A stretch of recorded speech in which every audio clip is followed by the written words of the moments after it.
সিমাই তো কত রকমভাবেই খাওয়া যায়, তবে একবার আমার মতো করে সিমাই বরফি তৈরি করে দেখুন, খেতে দুর্দান্ত হয়। একবার বানালেই বুঝতে পারবেন, একটা খেলে আর একটা খেতে ইচ্ছে করবেই। আর এইভাবে বানিয়ে সংরক্ষণ করা যায়, রেখে রেখে খাওয়া যায়, ভীষণ ভালো লাগে। আর বানানোও একদম সহজ। একদিন সিমাইয়ের পায়েস বাদ দিয়ে একবার ঝটপট এই রকম সিমাই বরফি বানিয়ে দেখুন, আশা করছি ছোট থেকে বড় সকলেরই ভীষণ ভালো লাগবে। নমস্কার বন্ধুরা, আমি প্রিয়াঙ্কা আবারও একটি দারুণ স্বাদের রেসিপিতে সকলকে স্বাগত জানাই। তো সিমাইয়ের বরফি বানানোর জন্য আমি এখানে এই রকম সরু সিমাই নিয়েছি। আর এক রকম সিমাই আছে যেটা একটু মোটা আর একটু শক্ত। এই সিমাইটা কিন্তু সেটা নয়, এটা একদমই সরু আর দেখুন খুব সহজেই ভেঙে যাচ্ছে। এবার আমি সিমাইটাকে হাত দিয়ে ভেঙে একটু গুঁড়ো গুঁড়ো করে নেব। আর এখানে যতটা সম্ভব ভেঙে এই রকম ছোট ছোট টুকরো করে গুঁড়ো করে নিতে হবে। ভিডিওটি ভালো লাগলে অবশ্যই একটি লাইক করবেন। আপনাদের একটি লাইক আমাকে পরবর্তী ভিডিও বানাতে উৎসাহ জাগাবে। এবার কড়াই দিয়ে দিচ্ছি 2 চামচ ঘি।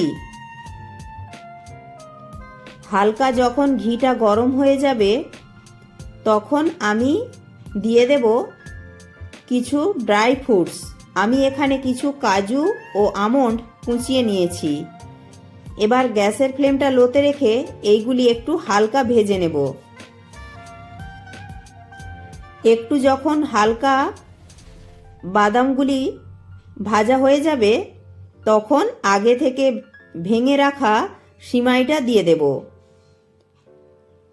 একদম হালকা আঁচে রেখে সিমাইটা খুব সুন্দরভাবে ভেজে নেব। আর একটু সময় নিয়ে সিমাইটা ভেজে নিতে হবে। যত সুন্দর করে সিমাইটা ভাজা হবে তত সুন্দর হবে সিমাইটা খেতে। তো এখানে আমি সিমাইটা 8 থেকে 10 মিনিট সময় নিয়ে গ্যাসের ফ্লেমটা লোতে রেখে একটু ভালো করে ভেজে নিয়েছি। এবার নামিয়ে একটা সাইডে রেখে দেব। এবার ওই কড়ার মধ্যে একটা চিনির শিরা তৈরি করে নেব। তো যতটা সিমাই তার অর্ধেক নিতে হবে চিনি। যদি সিমাইয়ের মাপটা বুঝতে অসুবিধা হয় তাহলে সিমাইয়ের মাপটা একটা বাটি মাপ করে নেবেন। যদি 2 বাটি সিমাই হয় তাহলে চিনি নিতে হবে 1 বাটি। 1 বাটি চিনির জন্য দিয়ে দেব হাফ বাটি জল। এবারে নেড়ে চেড়ে চিনিগুলো গলিয়ে নেব। আর একটা চিটচিটে শিরা তৈরি করে নেব। তো এখানে খুব সুন্দরভাবে চিনি গলিয়ে চিনির রসটা একটু ঘন করে নিয়েছি। আর এখানে চিনির রসটা দেখুন ঠিক এতটা মতো ঘন করেছি। এই দেখুন হালকা একটা তার হতে শুরু করেছে। ঠিক এই রকম একটা চিটচিটে শিরা তৈরি করতে হবে। এবার গ্যাসের আঁচটা একদম লোতে রেখে দিয়ে দেব হাফ চামচ এলাচের গুঁড়ো। আর দিচ্ছি গুঁড়ো দুধ 4 টেবিল চামচ। একটা হ্যান্ড উইক্স দিয়ে ভালো করে মিশিয়ে দেব। তো গুঁড়ো দুধটা দিয়ে আমি ভালো করে মিশিয়ে নিয়েছি। এবার এই দিকে যে সিমাইটা ভেজে রেখেছিলাম সেটা দিয়ে দেব। ভালো করে নেড়ে চেড়ে সিমাইটাকে এবার মিশিয়ে নেব। আর এখানে কোনো রকম কিন্তু পাক দেওয়ার দরকার নেই, শুধুমাত্র মিশিয়ে নিলেই হবে। খুব বেশিক্ষণ সময় ধরে আবার রাখলে এখানে কড়াতে কিন্তু আবার জমে যাবে, তাই শুধুমাত্র মিশিয়ে নেব। তো ভালোভাবে মেশানো হয়ে গেছে। এবার গ্যাস থেকে নামিয়ে নিচ্ছি।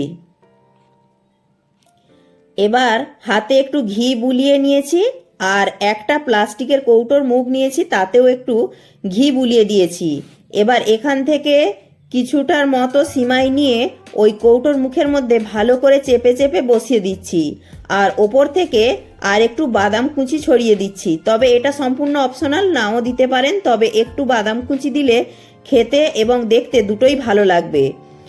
আর এখানে আপনারা চাইলে যে কোনো শেপে তৈরি করে নিতে পারেন। কোনো কিছুর মধ্যে সেট করে আবার চৌকো চৌকো করে পিস পিস করেও কেটে নিতে পারেন। আর এই কাজটা কিন্তু সিমাইটা একটু গরম থাকতে থাকতেই করতে হবে। ঠান্ডা হয়ে গেলে কিন্তু সিমাই জমে যাবে, তখন আর ভালো শেপ দেওয়া যাবে না। তো দেখুন কত সুন্দরভাবে আমি বরফিগুলো রেডি করে নিচ্ছি। একইভাবে আমি সব সিমাইয়ের বরফিগুলো রেডি করে নিলাম। তো দেখুন বরফিগুলো দেখতে কত সুন্দর লাগছে। এইভাবে বানিয়ে আপনারা একটা বয়ানের মধ্যে রেখে দিতে পারেন, অনেক দিন পর্যন্ত ভালো থাকবে। আর এই সিমাইয়ের বরফিগুলো খেতে এত ভালো লাগে, দেখবেন একটা খেলেই কিন্তু আর একটা খেতে ইচ্ছে হবে। এই সিমাই বরফিগুলি খুব বেশি নরম নয়, আবার খুব বেশি শক্তও নয়। আর দেখুন কত সুন্দর জমেছে বরফিগুলো। ভিডিওটি ভালো লাগলে লাইক, শেয়ার, কমেন্ট ও সাবস্ক্রাইব করে পাশে থাকার অনুরোধ রইল। প্রত্যেকে ভালো থাকবেন, সুস্থ থাকবেন।